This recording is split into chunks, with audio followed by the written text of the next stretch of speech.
नया मुरादाबाद स्थित Springfield school में विद्यार्थियों की छिपी प्रतिभाओं को निखारने और उन्हें मंच प्रदान करने के उद्देश्य से विविध प्रतियोगिताओं का आयोजन किया गया। कार्यक्रम में clay modelling, brusher designing, power point presentation, पुष्प सज्जा, देशभक्ति गीत और अंग्रेजी वाद विवाद प्रतियोगिताएं आयोजित हुई। विभिन्न कक्षाओं के छात्रों ने बढ़ चढ़ कर भाग लिया और अपनी रचनात्मकता तथा कौशल का उत्कृष्ट प्रदर्शन किया। प्रतियोगिता के दौरान बच्चों ने कला, डिजाइन और प्रस्तुति कौशल में अपनी दक्षता दिखाई। जहां क्ले मॉडलिंग और पुष्प सज्जा प्रतियोगिता में छात्रों की सृजनात्मकता और बारीकी देखने को मिली, वहीं ब्रशर डिजाइनिंग और पावर पॉइंट प्रेजेंटेशन में तकनीकी ज्ञान और नवाचार झलकता दिखाई दिया। देशभक्ति गीतों ने वातावरण को भावनात्मक बना दिया और अंग्रेजी वाद विवाद प्रतियोगिता में विद्यार्थियों की तार्किक सोच और वाक्पटुता ने दर्शकों को प्रभावित किया।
Very well said by Jawaharlal Nehru.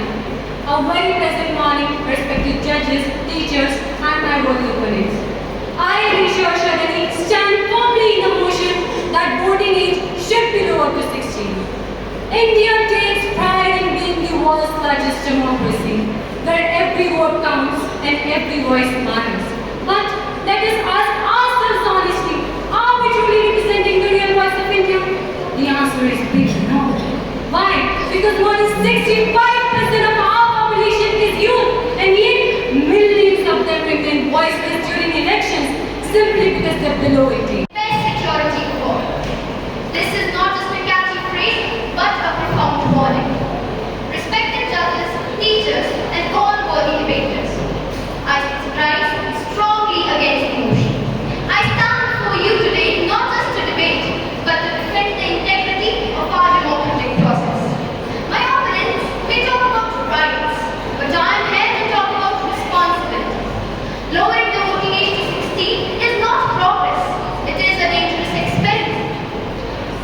The truth is simple. We cannot entrust the future of our nation to those who are not yet ready to shoulder such a serious responsibility. विद्यालय परिसर में आयोजित इस कार्यक्रम को शिक्षकों और अभिभावकों ने सराहा। उन्होंने कहा कि ऐसे आयोजन बच्चों की आत्मविश्वास बढ़ाने के साथ साथ उन्हें अपनी प्रतिभा को निखारने का अवसर प्रदान करते हैं। कार्यक्रम के समापन पर विद्यालय की प्रधानाचार्य डॉक्टर प्रतीक्षा दीक्षित ने सभी प्रतिभागियों को प्रमाण पत्र और पुरस्कार देकर सम्मानित किया।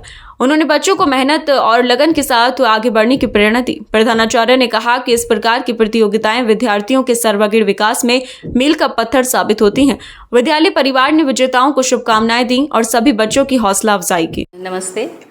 हमारे विद्यालय स्प्रिंगफील्ड्स नया मुरादाबाद में आज विभिन्न प्रकार की प्रतियोगिताएं आयोजित की गई हैं, जिनमें वाद विवाद प्रतियोगिता, फ्लावर मेकिंग कंपटीशन, फिर ब्रोशर एंड पीपीटी कंपटीशन और पेट्रियाटिक सॉन्ग कंपटीशन। तो ये अलग अलग वर्गों के लिए आयोजित की गई थी प्रतियोगिताएं। जैसे पेट्रियाटिक सॉन्ग कंपटीशन जो है वो समूह गान प्रतियोगिता थी, जो हमारे नन्हे मुन्ने प्रेप सेक्शन के बच्चों के लिए आयोजित की गई थी, जिसमें उन्होंने बड़े ही उत्साह से अपनी देशभक्ति और सांस्कृतिक भावना को, टीम वर्क को प्रदर्शित किया। उसके बाद एक प्रतियोगिता थी brochure designing and power point presentation. तो इसके आयोजन का उद्देश्य है बच्चों में डिजिटल स्किल डेवलप करना, उसके साथ साथ आईसीटी का एक सृजनात्मक और सार्थक प्रयोग बच्चे कैसे कर सकते हैं उस चीज़ को उनके जहन में उतारना, ताकि वो इन चीज़ों के माध्यम से अपनी पढ़ाई भी, अपनी एकेडमिक्स भी बहुत अच्छे से कर सकें।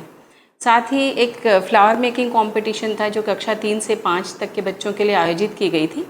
तो इसमें हमने बच्चों की जो कलात्मकता होती है, उनका सौंदर्य बोध, इन सभी जो स्किल्स होते हैं उनको कैसे पेशेंस के साथ उभारा जाए, निखारा जाए, इस चीज़ पर शिक्षकों ने ध्यान दिया।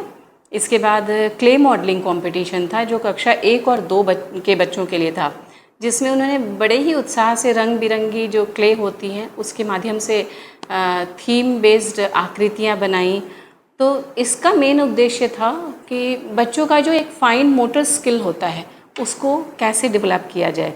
तो ये सिर्फ एक दिन की कंपटीशन की बात नहीं है, ये उनके क्लासरूम की डे टू डे एक्टिविटी में इन सब चीज़ों को इंक्लूड किया जाता है। और रही बात वाद विवाद प्रतियोगिता की, तो ये सीनियर बच्चे जो है हमारे 6 to 12 तक के, उनके लिए 2 वर्गों में आयोजित की गई थी। और इसके माध्यम से शिक्षकों ने प्रयास किया कि किस तरह से बच्चों की विचार शक्ति, तार्किक क्षमता और संवाद कौशल को विकसित किया जाए। आज हम बात करते हैं क्रिटिकल थिंकिंग की, तो जितने भी आजकल के जो समसामयिक राष्ट्रीय और सामाजिक मुद्दे हैं उनके प्रति बच्चों का आलोचनात्मक दृष्टिकोण क्या है, ये उनके क्रिटिकल थिंकिंग को डेवलप करने में हेल्प करता है। तो मेरे कहने का मतलब है कि जब हम इस तरह की प्रतियोगिताएं आयोजित करते हैं तो इनका उद्देश्य है एनईपी के माध्यम से, एनईपी में 2020 में जो कहा गया है उसके अनुसार किस तरह से हम बच्चों में न सिर्फ प्रतिस्पर्धा की भावना का विकास करें, एक स्वस्थ प्रतिस्पर्धा जो होती है, बल्कि उसके साथ साथ हम उनमें 21st सेंचुरी स्किल के डेवलपमेंट की भी बात करते हैं, जैसे creativity, innovation, critical thinking, team work. तो इस तरह की प्रतियोगिताएं जब हम आयोजित करते हैं तो डेफिनेटली हम इंक्लूसिव एजुकेशन की बात करते हैं। आजकल बच्चों में पढ़ाई के प्रति थोड़ा सा नेगेटिव इम्पैक्ट नज़र आ रहा है, विमुख होते जा रहे हैं पढ़ाई से। तो जब हम इस तरह से इंटीग्रेटेड अप्रोच फॉलो करते हुए प्रतियोगिताएं आयोजित करते हैं विद्यालय में, तो इससे बच्चों में एक हॉलिस्टिक डेवलपमेंट होता है जो उनके एकेडमिक्स एज वेल एज को करिकुलर एक्टिविटीज़ दोनों में एक बैलेंस बनाकर उनको ग्रोथ में हेल्प करता है।